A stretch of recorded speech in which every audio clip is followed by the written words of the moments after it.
ನಮಸ್ಕಾರ ಎಲ್ಲರಿಗೂ. ಕಳೆದ 2 ವಿಡಿಯೋಗಳಲ್ಲಿ NH-ನ 73 NH-73 ಪುಂಜುಲ್ಕಟ್ಟೆಯಿಂದ ಗುರುವಾಂಕೆರೆವರೆಗೆ ಮತ್ತು ಗುರುವಾಂಕೆರೆಯಿಂದ ಬೆಳ್ತಂಗಡಿ ಮುಟ್ಟಿ ಬೆಳ್ತಂಗಡಿ ನಗರ ಭಾಗ ಮತ್ತು ಉಜಿರೆ ಎಂಟ್ರಿ ಆಗುವವರೆಗೂ ಕೂಡ ಮಾಹಿತಿಗಳನ್ನು ನೋಡಿದ್ರಿ. ಈ ವಿಡಿಯೋದಲ್ಲಿ ನೀವು ಏನು ನೋಡ್ತಾ ಇದ್ದೀರಾ ಅಂತಂದರೆ ಉಜಿರೆ ಎಂಟ್ರಿ ಆಗ್ತಿರುವಂಥದ್ದು, ಉಜಿರೆ ನಗರ ಭಾಗಕ್ಕೆ ಎಂಟ್ರಿ ಆಗ್ತಿರುವಂಥದ್ದು. ಇಲ್ಲಿ ಕೂಡ ರಸ್ತೆಗೆ ಅಂಟಿಕೊಂಡಂತೆ ಮನೆಗಳು ಇರ್ತವೆ. ಅವುಗಳನ್ನು ಡೆಮೊಲಿಷ್ ಮಾಡುವಂಥ ಕೆಲಸ ಅಲ್ಲಲ್ಲೇ ಒಂದೊಂದು ಮಾತ್ರ ಆಗಿದೆ, ಬಿಟ್ಟರೆ ಎಲ್ಲ ಮನೆಗಳು ಕೂಡ ಇನ್ನೂ ಡೆಮೊಲಿಷ್ ಆಗುವಂಥ ಕೆಲಸ ಸ್ಟಾರ್ಟ್ ಆಗಿಲ್ಲ ಅಂತ ಹೇಳ್ಬೋದು.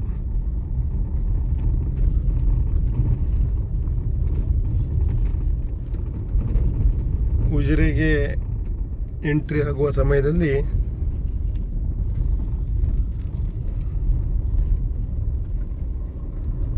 ನೀವು ಸ್ಟಾರ್ಟಿಂಗ್ನಲ್ಲಿ ಒಂದು ಚಿಕ್ಕದಾದಂಥ ಆಸ್ಪತ್ರೆ ಇವತ್ತು ದೊಡ್ಡದಾಗಿ ತಲೆ ಎತ್ತಿ ನಿಂತಿದೆ. ಅದು ನೀವು ಬೆನಕ ಹಾಸ್ಪಿಟಲ್ ಅಂತೇಳಿ ನೋಡ್ಬೋದು. ಕಳೆದ 25 ವರ್ಷಗಳಿಂದ ಏನು ಬೆನಕ ಹೆಲ್ತ್ ಸೆಂಟರ್ ಇತ್ತು, ಇವತ್ತು ಅದು ಒಂದು ನೆಕ್ಸ್ಟ್ ಲೆವೆಲಿಗೆ ದೊಡ್ಡದಾಗಿ ಬೆಳೆದಿದೆ ಅಂತಲೇ ಹೇಳ್ಬೋದು.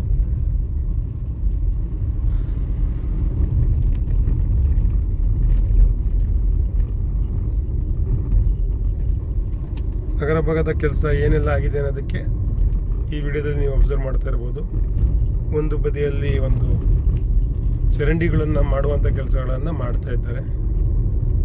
ಎಡಬದಿಯಲ್ಲಿ ಇನ್ನು ಯಾವುದೇ ರೀತಿಯ ಮನೆಯ ಕಾಂಪೌಂಡ್ಗಳನ್ನು ಹೊಡೆಯುವಂಥದ್ದು, ಜಾಗನ ಅಕ್ವೈರೇಷನ್ ಮಾಡುವಂಥ ಕೆಲಸಗಳು ಆಗಿಲ್ಲ ಅಂತ ಹೇಳ್ಬೋದು. ಯಾಕೆಂದರೆ ಅದು ಸರ್ವಿಸ್ ರಸ್ತೆ ಕೂಡ ಬರಬೇಕಾಗಿರೋ ಕಾರಣ ನೀವು ಎಡಬದಿಯಲ್ಲಿ ನೋಡ್ಬೋದು ಎಷ್ಟು ದೂರ ಹೋಗ್ತದೆ ರಸ್ತೆ ಅಂತೇಳಿ ಅಂತ.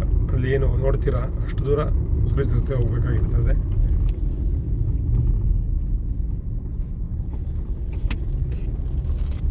ಉಜಿರೆ ನಗರ ಭಾಗದಲ್ಲಿ ಮುಖ್ಯ ರಸ್ತೆಯನ್ನು ಮಾಡುವಂಥ ಕೆಲಸ ಮಾಡ್ತಿರೋದ್ರಿಂದ ಸರ್ವಿಸ್ ರಸ್ತೆ ಸ್ವಲ್ಪ ದೂರ ಆಗಿದೆ ಅಂತ ಹೇಳ್ಬೋದು. ಒಂದು ಬದಿಯದ್ದು ಸರ್ವಿಸ್ ರಸ್ತೆ ಆಗಿದೆ ಅಂತ ಸ್ವಲ್ಪ ದೂರ. ಮಧ್ಯದಲ್ಲಿ ರಸ್ತೆ ಆಗುವಂಥ ಕೆಲಸ ನಡೀತಾ ಇದೆ. ಮುಗ್ರೋಡಿ ಕನ್ಸ್ಟ್ರಕ್ಷನ್ನ ವೆಹಿಕಲ್ಗಳು ತಿರುಗಾಡ್ತಿರುವಂಥದ್ದನ್ನು ನಾವು ನೋಡ್ಬೋದು.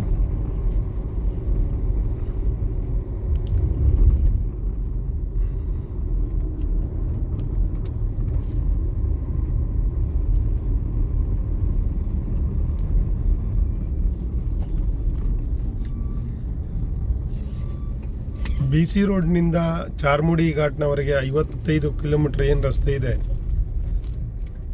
ರಸ್ತೆ ಅಗಲೀಕರಣ ಕೆಲಸ NH-73 ಆಗ್ತಾ ಇದೆ. ಆದರೆ ಒಂದು ಇಲ್ಲಿ ಅಬ್ಸರ್ವ್ ಮಾಡಬೇಕಾಗಿರೋಂಥದ್ದು ಏನಂತಂದರೆ ಎಲ್ಲಿಯೂ ಕೂಡ ಫ್ಲೈಓವರ್ಗಳನ್ನು ಮಾಡುವಂಥ ಕೆಲಸ ಮಾಡಿಲ್ಲ. ಎಲ್ಲ ನಗರ ಭಾಗಕ್ಕೆ ಸರ್ವಿಸ್ ರಸ್ತೆಗಳನ್ನು ಕೊಟ್ಟು ಮುಖ್ಯ ರಸ್ತೆಗಳನ್ನು ಮಧ್ಯದಲ್ಲಿ ಮಾಡುವಂಥದ್ದು. ಈಗ ನಾವು ಉಜಿರೆಯಿಂದ ಪೆರಿಯಶಂತಿವರೆಗೂ ಕೂಡ ಕೆಲಸವನ್ನು ಮಾಡುವಂಥ ಕೆಲಸ ಸ್ಟಾರ್ಟ್ ಆಗಿದೆ. ಅಂದರೆ ಧರ್ಮಸ್ಥಳ ಆಗಿ ಏನು ಪೆರಿಯಶಂತಿ ಅಂದರೆ ನಮ್ಮ ಅಡ್ಡೊಳಗೆ ಹೋಗ್ತೇವೆ ಆ ರಸ್ತೆ ಕೆಲಸ ಕೂಡ ಸ್ಟಾರ್ಟ್ ಆಗಿದೆ. ಅದೇ ರೀತಿ ನಾವು ಇಲ್ಲೀಗ ಉಜಿರೆ ನಗರ ಭಾಗದಲ್ಲಿ ಉಜಿರೆ ಯಾಕೆ ಇಷ್ಟೆಲ್ಲ ಬೆಳೆದಿದೆ, ಇಷ್ಟೆಲ್ಲ ದೊಡ್ಡದಾಗಿದೆ ಅನ್ನೋದಕ್ಕೆ ಇಲ್ಲಿ SDM ಕಾಲೇಜ್ಗಳು, SDM ಹಾಸ್ಪಿಟಲ್ಗಳು, SDM ಕಾಲೇಜಿನ ಮುಖ್ಯ ಕೇಂದ್ರ ಬಿಂದುವಾಗಿ ಪರಿಣಮಿಸಿರೋದ್ರಿಂದ ಉಜಿರೆ ತುಂಬ ದೊಡ್ಡದಾಗಿ ಬೆಳೆದಿದೆ. ಮತ್ತು ಅದು ಧರ್ಮಸ್ಥಳಕ್ಕೆ ಏನು ಎಲ್ಲ ಕಡೆಯಿಂದ ಬರ್ತಾರೆ, ಈಚೆ ನಾರ್ತ್ ಕರ್ನಾಟಕದಿಂದ ಉತ್ತರ ಕರ್ನಾಟಕ ಜನರು ಚಿಕ್ಕಮಗಳೂರು ಇಂದ ಈ ಕಡೆ ಇಳಿತಾರೆ. ಈ ಸರ್ಕಲ್ಲಿಗೆ ಬಂದು ಲೆಫ್ಟ್ ತೆಗೆಯುವಂಥ ಕೆಲಸ. ಆದರೆ ಇವತ್ತು ಕೂಡ ಸಂಜೆ ಆದ ನಂತರ 6-7 ಗಂಟೆ ನಂತರ ಆದರೆ ಮಂಗಳೂರಿಗೆ ನೇರವಾದಂಥ ಬಸ್ಗಳಿಲ್ಲ ಅನ್ನೋದನ್ನು ಒಂದು ಹೇಳಲಿಕ್ಕೆ ಇಷ್ಟಪಡ್ತೀನಿ. ದಾವಣಗೆರೆ ಮಂಗಳೂರು ಅಂಥೇಳಿ ದೂರದ ಬಸ್ಸು ತಿರುಗಾಡ್ತಾ ಇರ್ತವೆ. ಆ ಬಸ್ಗಳು ಏನಾದ್ರು ಬರಲಿಲ್ಲ ಅಂತ ಅಂದರೆ ಉಜಿರೆಯಿಂದ ನಾವು BC ರೋಡನ್ನು ಮುಟ್ಟುವುದೇ ಕಷ್ಟವಾಗಿರ್ತದೆ. ಅದು ಈ 21ನೇ ಶತಮಾನದ 2026ನೇ ಇಸ್ವಿಗೂ ಕೂಡ ಅನುಗುಣವಾಗಿರ್ತದೆ.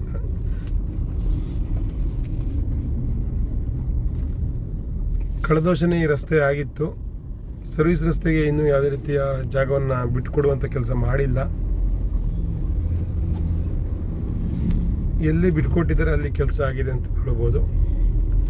ಮಧ್ಯದ ರಸ್ತೆ ಮಾತ್ರ ಕೆಲಸ ಆಗಿದೆ. ಇಲ್ಲಿ ಎರಡೂ ಬದಿಯ ಸರ್ವಿಸ್ ರಸ್ತೆಗೆ ಕೆಲಸ ಆಗಬೇಕಾಗಿದೆ.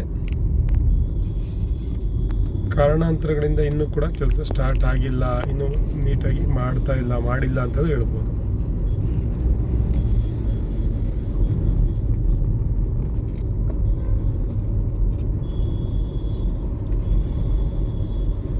ಇದು 34 ಕಿಲೋಮೀಟರ್ ರಸ್ತೆ ಕೆಲಸ ಸ್ಟಾರ್ಟ್ ಮಾಡುವಾಗ 650 ಕೋಟಿಯ ಕಾಮಗಾರಿ ಅಂತೇಳಿ ಕೈಗೆತ್ಕೊಂಡಿರ್ತಾರೆ. 650 ಕೋಟಿಯಲ್ಲಿ ಅದರಲ್ಲಿ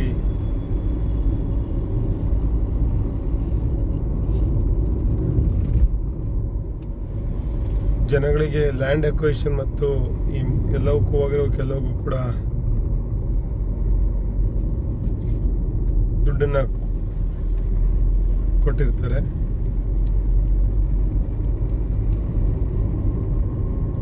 ಮತ್ತು ರಸ್ತೆಗಳಿಗೂ ಕೂಡ ಕೆಲಸವನ್ನು ಮಾಡಿರ್ತಾರೆ ಅಂತ ಹೇಳ್ಬೋದು. ಇಲ್ಲಿ ರಸ್ತೆಯ ವೇಗ ಸ್ವಲ್ಪ ಕೆಲಸ ಆಗಿದೆ, ಮುಂದಕ್ಕೆ ರಸ್ತೆ ಕೆಲಸ ಆಗಿದೆ. ಇಲ್ಲಿಂದ ಮುಂದೆ ಇರುವಂಥದ್ದು ಕಕ್ಕಿಂಜೆ ನಗರ ಭಾಗದ ಕೆಲಸ ಏನಾಗಿದೆ ಅನ್ನೋದ್ರ ಬಗ್ಗೆ ನಮಗೆ ಮಾಹಿತಿ ಬೇಕಾಗ್ತದೆ. ಕಳೆದ ವರ್ಷ ನಾವು ಹಳೆ ರಸ್ತೆ ಅಂತಂದರೆ ನೋಡಿ, ಬಲಬದಿಯಲ್ಲಿ ಹೋಗುವಂಥದ್ದು ಹಳೆ ರಸ್ತೆ, ಎಡಬದಿಯಲ್ಲಿ ನಮಗೆ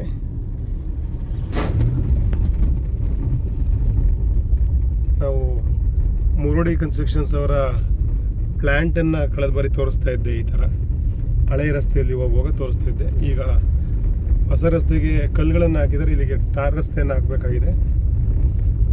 ನೇರವಾದಂಥ ರಸ್ತೆ ಆಗಿದೆ. ಇಲ್ಲಿ ಮುಗುರುಡಿ ಕನ್ಸ್ಟ್ರಕ್ಷನ್ ಅವರು ಪ್ಲ್ಯಾಂಟನ್ನು ಉಜಿರೆಯಿಂದ ಮುಂದೆ ಮಾಡ್ಕೊಂಡಿರ್ತಾರೆ.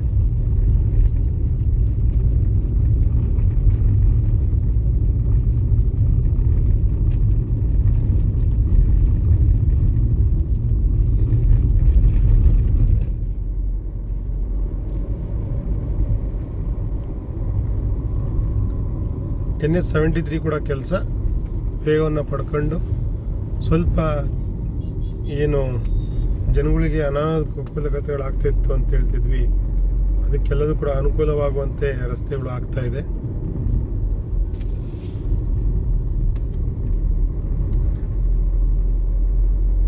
ಮುಂಚೆ ಹಳೆಯ ಬ್ರಿಡ್ಜ್ ಇತ್ತು, ಈ ನಿಡ್ಗಲ್ ಬ್ರಿಡ್ಜ್ ಏನಿದೆ ಹಳೆಯ ಬ್ರಿಡ್ಜು, ತುಂಬ ಹಳೆಯ ಬ್ರಿಡ್ಜ್ ಇತ್ತದು. ಅದನ್ನು ಮುಚ್ಚಿ ಈಗ ಹೊಸ ಬ್ರಿಡ್ಜ್ ಆಗಿ ಒಂದು 7-8 ವರ್ಷ ಆಯ್ತು. ಈಗ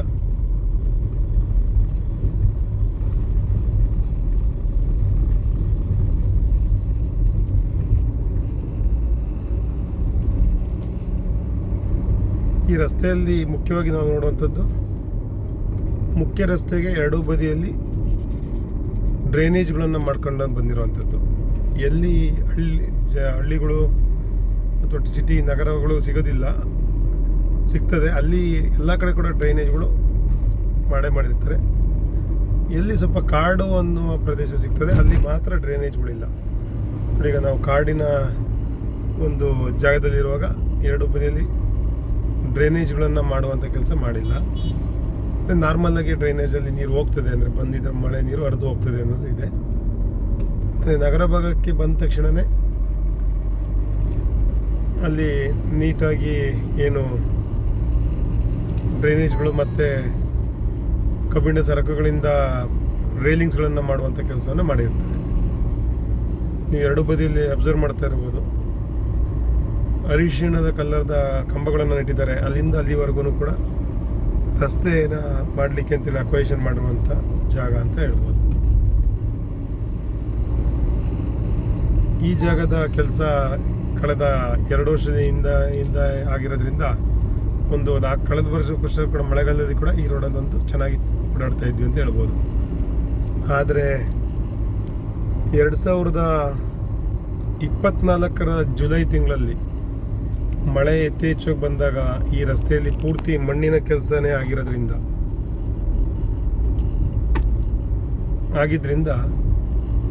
ಅವತ್ತಿನ ವಾತಾವರಣನೇ ಬೇರೆ ಇತ್ತು ಈ ಜಾಗದಲ್ಲಿ. ಇವತ್ತು ರಸ್ತೆ ಕೆಲಸ ಕಂಪ್ಲೀಟ್ ಆಗಿರೋದ್ರಿಂದ ನೋಡಿ ಎಷ್ಟು ಸರಾಗವಾಗಿ ಸಾಗ್ತಾ ಇದ್ದೀವಿ.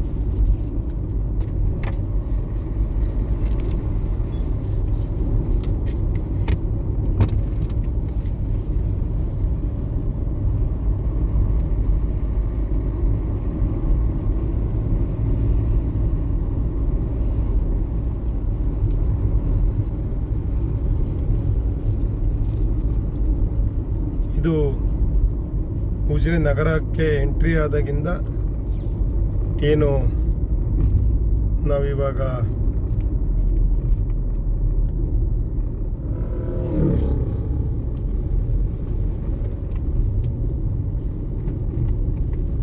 ಮುಂಡಾಜೆವರೆಗೂ ಬಂದಿದ್ದೀವಿ. ಅಲ್ಲಿಯ ಕೆಲಸಗಳು ಎಷ್ಟೆಲ್ಲ ಆಗಿದೆ ಅನ್ನೋದ್ರ ಬಗ್ಗೆ ಮಾಹಿತಿ ನೋಡಿದ್ದು ನಾನು ನಿಮಗೆ ಹೇಳಿದೆ. ಆವಾಗನೇ ಭಾಗಗಳು ಬಂದ ತಕ್ಷಣವೇ ಎರಡೂ ಬದಿಯಲ್ಲಿ ಡ್ರೈನೇಜ್ಗಳನ್ನು ಮಾಡುವಂಥ ಕೆಲಸ ಮತ್ತು ರೈಲಿಂಗ್ಸ್ಗಳಿಂದ ಕಬ್ಬಿಣದ ಸರಕುಗಳಿಂದ ರೈಲಿಂಗ್ಸ್ಗಳನ್ನು ಮಾಡಿ ಅನುಕೂಲ ಮಾಡಿಕೊಡುವಂಥ ಕೆಲಸವನ್ನು ಮಾಡಿದ್ದಾರೆ. ಇದು ಮುಂಡಾಜೆವರೆಗೆ, ಉಜಿರೆಯಿಂದ ಮುಂಡಾಜೆವರೆಗೆ ಆಗ್ತಿರುವಂಥ ಕೆಲಸ ಅಂಥೇಳಿ ಇಲ್ಲಿವರೆಗೆ ಈ ಮಾಹಿತಿಯನ್ನು ಮುಗಿಸ್ತೇನೆ. ಧನ್ಯವಾದಗಳು. ಮುಂದಿನ ವಿಡಿಯೋದಲ್ಲಿ ಮುಂಡಾಜೆಯಿಂದ ಚಾರ್ಮುಡಿಯವರೆಗೆ ಕೆಲಸವನ್ನು ತೋರಿಸ್ತೇನೆ. ನೋಡ್ತಾ ಇರಿ.